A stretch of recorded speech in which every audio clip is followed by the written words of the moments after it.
Good afternoon students. अपना जो lesson चल रहा है the story of village Palampur, इसमें हम जो आगे का जो पार्ट्स है वो पढ़ेंगे। तो विल द लैंड सस्टेन्स, यानी क्या जो ज़मीन है इन चीज़ों को धारण कर पाएगी, या ये सब चीज़ें हैं ये ज़मीन में इस प्रकार से बरकरार रह पाएंगे। तो इसमें है land being a natural resource, यानी जो भूमि है वो क्या है, एक प्राकृतिक संसाधन।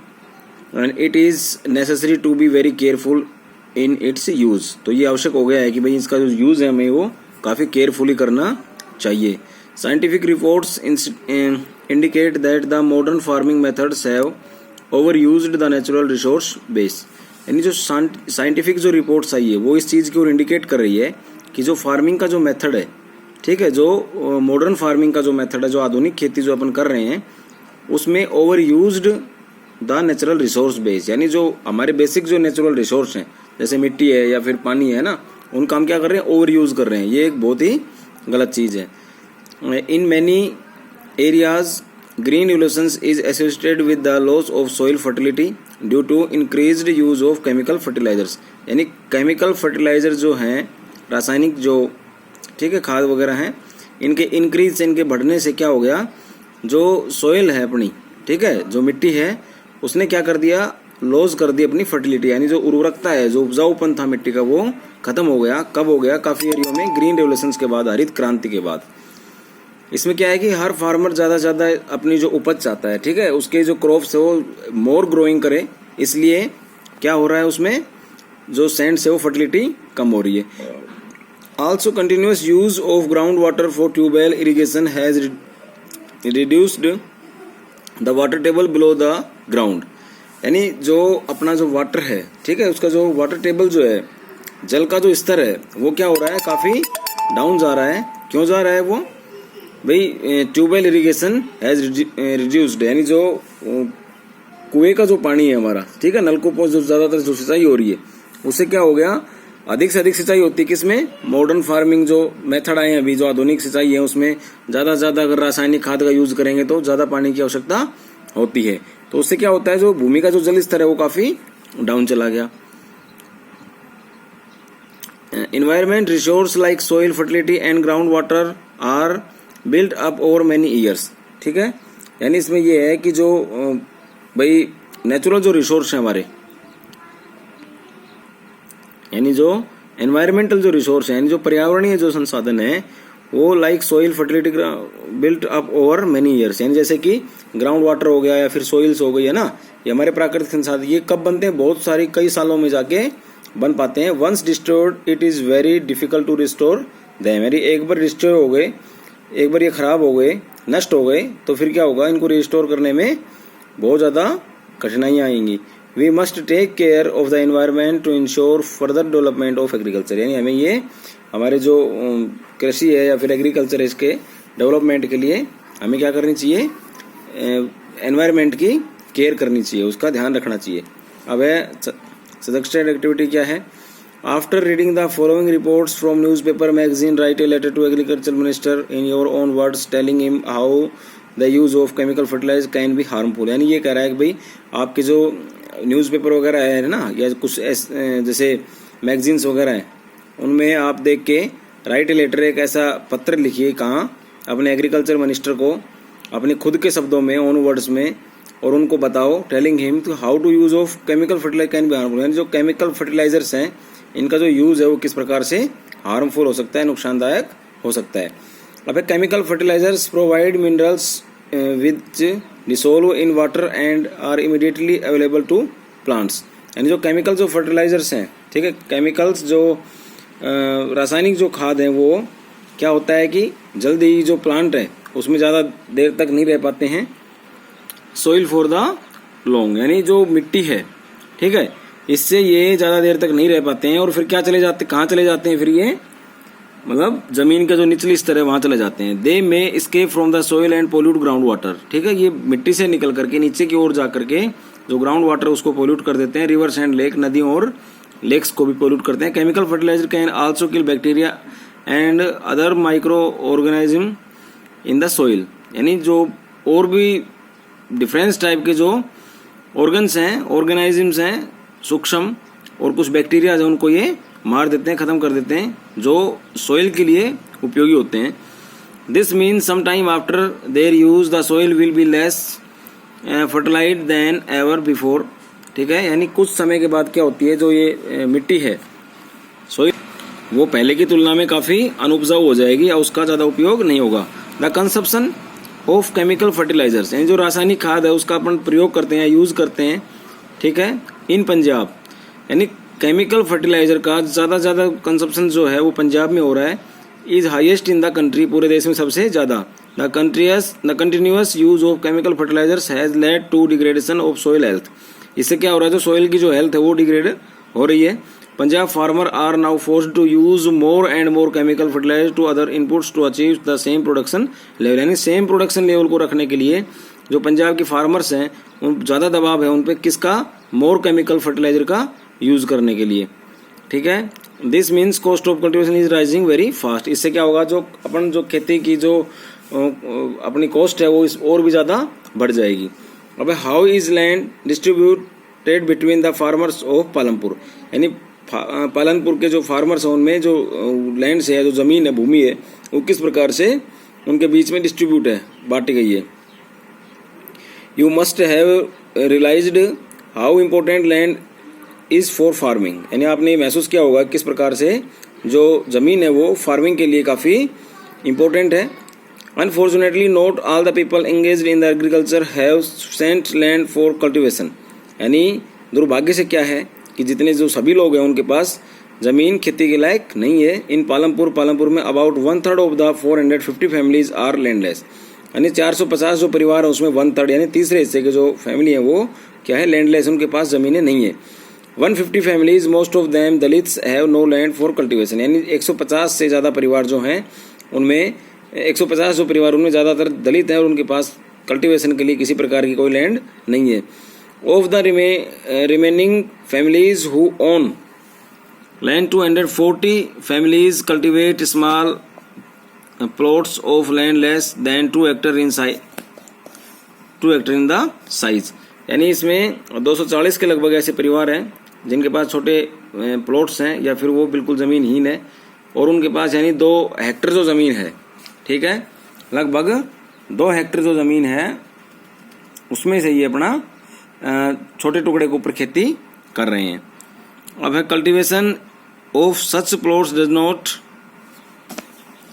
Bringing adequate income to the farmer family, यानी अब जो क्या है कि जो भूमि का जो एक छोटा सा टुकड़ा है उसको खेती करने से जो किसान का जो परिवार उसको एडुकेट इनकम यानी भरपूर ऐसी आमदनी नहीं मिल पाती है, पर्याप्त आमदनी उनको नहीं मिल पाती है। अब इसमें एक छोटी सी स्टोरी है ये। In 1960 Govind has a farmer with 2.25 hectares of largely unirrigated lands, यानी 1960 में गोविंद नाम का एक किसान था, ठीक है, उसके पास 2.25 हेक्टेयर एक बड़ा क्या था, असिंचित भूमि का एक टुकड़ा था, जहाँ अनइरिगेटेड मतलब असिंचित, वहाँ सिंचाई का कोई साधन नहीं था। With the help of his 3 sons Govind cultivated the land, यानी अपने 3 पुत्रों की सहायता से इस जमीन को कल्टिवेटेड करता था। फिर though they did not live very comfortably, the family managed to feed itself with a little bit of extra income for 1 buffalo then the family possessed, यानी वो क्या था कि भाई वो अपना आराम से एक जमीन से तो इतनी ज़्यादा आय होती नहीं थी तो क्या करते थे कि अतिरिक्त जैसे भैंस रखते थे, भैंस, और भैंस से उनको एक्स्ट्रा जो इनकम है वो मिल जाती थी। अब है सम ईयर्स आफ्टर, कुछ साल बाद गोविंद डेथ, गोविंद मर जाते हैं या उनकी मृत्यु के कुछ समय बाद, this land was divided among his 3 sons, यानी उस जमीन को उसके जो 3 सन थे उनमें डिवाइड कर दी गई। Each one now has a plot of land that is only 0.75 hectare in size, यानी सबके पास कितनी आ गई, 0.5 हेक्टेयर, 0.5 हेक्टेयर का मतलब होता है 0.75 हेक्टेयर जमीन उनके पास मिल गई। Even with improved in irrigation and the modern farming method Govind sons are not able to make a living from their lands, यानी उन्होंने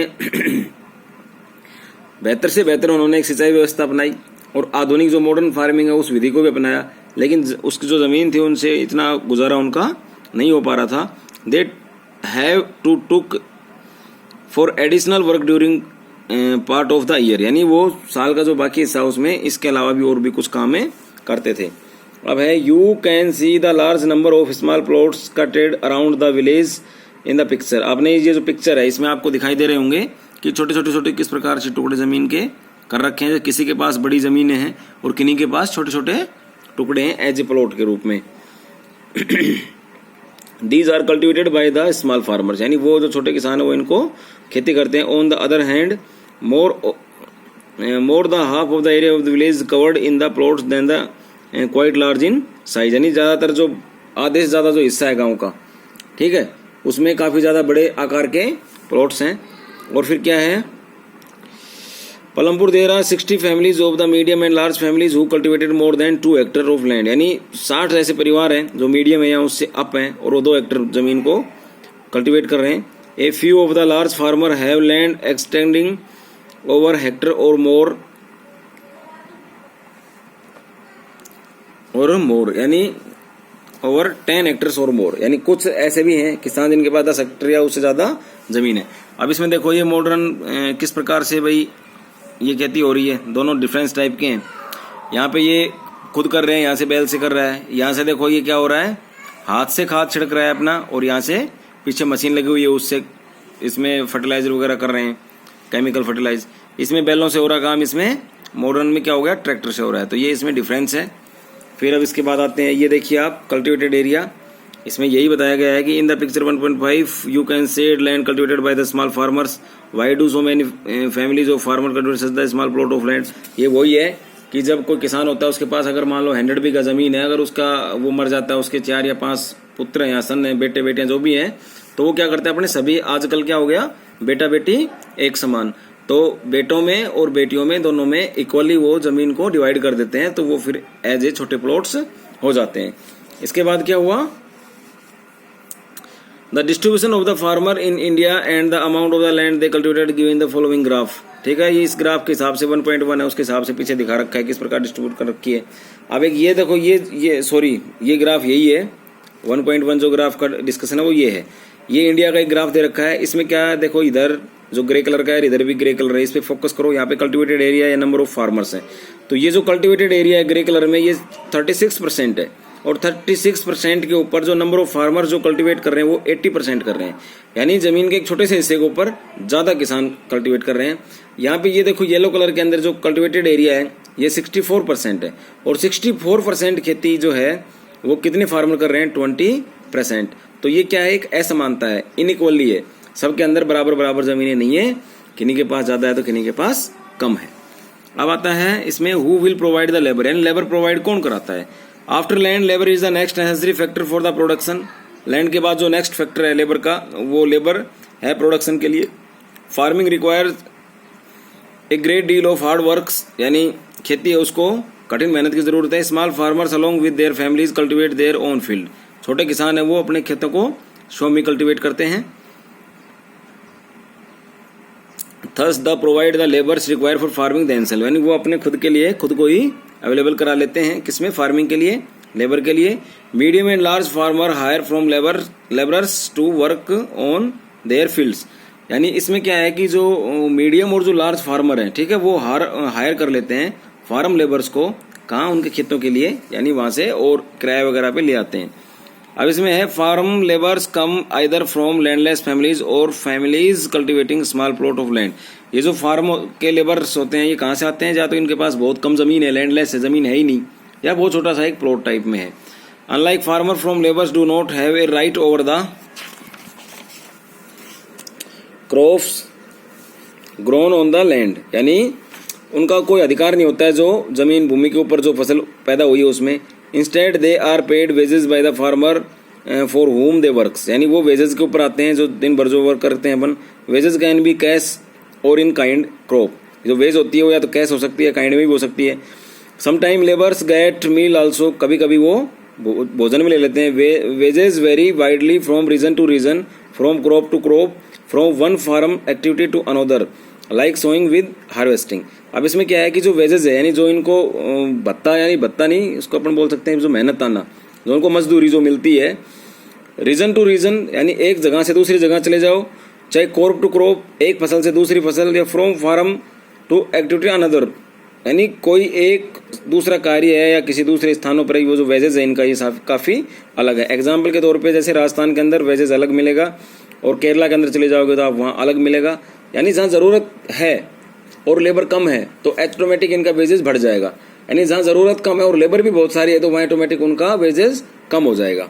ठीक है, इसमें आगे अपन देखेंगे। इसके अलावा जैसे क्रॉप टू क्रॉप, अब जैसे बाजरे की किसी को लावणी करनी है, ठीक है, तो बाजरे की लावणी तो आसान है, कर देगा भाई वो, लेकिन उसी लेबर से कहेंगे कि भाई ग्वार की लावणी भी आप कर दो तो उसके लिए थोड़ा हिचकेगा। जो ग्वार होता है उसमें क्या होता है, जैसे एलर्जेटिक प्रॉब्लम्स बहुत सारी होती हैं तो दोनों में डिफरेंस है, खुजली चलने लग जाती है या फिर और भी बहुत सारे ऐसे रीजन है जो उनकी धूल मिट्टी है या फिर जो अपन बोलते हैं जब इस फसल को निकलवाते हैं तो क्या होता है उससे अपने शरीर में चटक के हो जाते हैं या ना गमोरिया टाइप।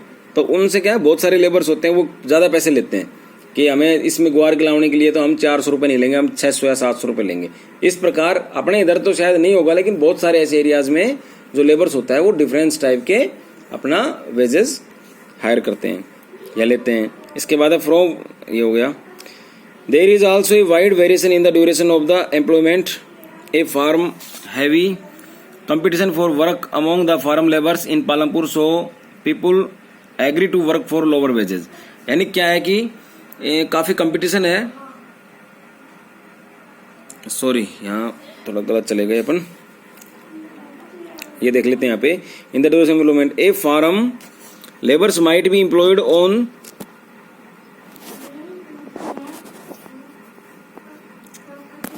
क्या छिड़ गया मोबाइल में,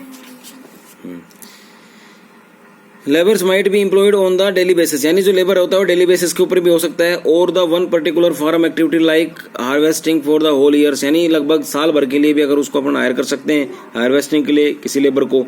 ठीक है, Dala is a landless farm labours who works on daily wages in Palampur. जो डाला है वो क्या है कि एक लेबर है जिसके पास जमीन नहीं है और वो डेली वेजेस के ऊपर पालमपुर में काम करता है। This means he must regularly look for work, और उसको हमेशा काम की तलाश रहती है। The minimum wages for a farm labour set by the government in RS 115 April 2011, यानी अप्रैल 2011 का जो फिगर है उसमें 115 रुपया गवर्नमेंट का सरकारी रेट है। ठीक है, पर डे यानी पर दैनिक हिसाब प्रतिदिन के हिसाब से। But Dala gets only RS 80। There is heavy competition for work among the farm labours in Palampur, यानी so people agree to work for lower wages, यानी वहाँ पे इतना कंपटीशन है। जो गवर्नमेंट का जो रेट है 115 उससे भी कम जो डाला है वो 80 रुपये लेने के लिए तैयार है। यानी 115 तो सरकारी रेट है कि इससे कम आप दोगे नहीं, लेकिन फिर भी बहुत वहाँ बेरोजगारी ज़्यादा है और भाई लेबर्स के पास खुद की लैंड नहीं है कल्टीवेट करने के लिए, तो क्या करेंगे उस कम पैसे में भी तैयार हो जाते हैं। ठीक है, so people agree to work for lower wages, यानी जो लोग हैं वहाँ कम मतलब लोअर वेजेस में वो एग्री हो जाते हैं। अब ये है Dala complain about his situation to Ramkali, यानी डाला ने ये रामकली से अपनी सिचुएशन के बारे में कंप्लेन की है। Who is another farm labour, जो कि दूसरी एक और फार्म लेबर है। Both Dala and Ramkali are among the poorest people in the village, यानी डाला और रामकली वो दोनों गांव में बिल्कुल गरीब किसान है। ये इनकी दोनों की वार्तालाप है, ये अपन नेक्स्ट चैप्टर में पढ़ेंगे। आज क्लास में इतना ही पढ़ाया था। जो बच्चे क्लास में नहीं आए हैं वो इसको एक बार पढ़ लें और कोई डाउट्स है तो वो आप मेरे से शेयर कर सकते हैं।